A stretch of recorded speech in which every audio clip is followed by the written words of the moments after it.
তুমি নিয়ে ফাজলামি করো কেন? রে ভাই কে তো দেখতেছি না এখান থেকে কিন্তু আগালে সারাটি জীবন ধরে বই লিখলাম বগা ধরার গর্ধন, এখনো পর্যন্ত একটা বগা ধরতে পারলাম না। তার মানে এটা হচ্ছে শুধু ইনফর্ম। যা একটা বগা ধরতে পারবি না দেখি। এই যে একটা বগা ধরতে আমি আনলাম মিয়া টায়ার ধরে মিয়া শান্তি না মিয়া। আপনি এরা একজন তোর মিয়া ইতালি মিয়া আইতাম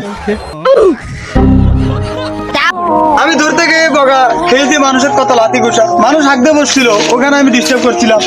এই থসব লেউটারের বইটা আমি মাত্র 1000 টাকা দিয়ে কিনছিলাম। তুমি নিয়ে ফাজলামি করো কেন? বইটার দাম 1000 টাকা। যাও এনতেন। এর বন্ধু কি করো ছাড়া চল আজকে মিলিয়ন পাবার হনে যাও, ভিডিওতে নাকি মিলিয়ন মিলিয়ন ভিউ। যদি ভিডিওতে মিলিয়ন ভিউ না হয় তাহলে ওরা আজকে ফুটকি মেরে দিন। ওই বেড়া এখানে তো কোনো বাবাটা দেখতেছি না।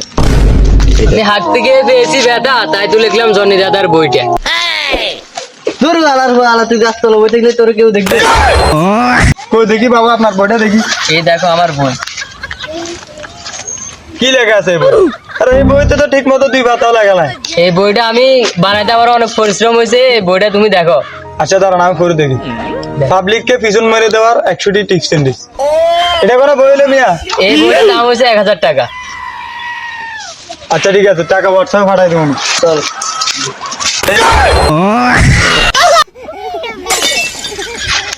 আমার এই শার্টটা বিক্রি করে দেবো, তোমাদের মধ্যে কি কিনবো? ভাই আপনার এই ল্যাপটপ আমার কাছে শার্টটা কয় টাকা? আমার এই শার্টটার দাম 10 লাখ টাকা। এটা ফাইজলামি করো, 50 টাকা শাড়ি গেল।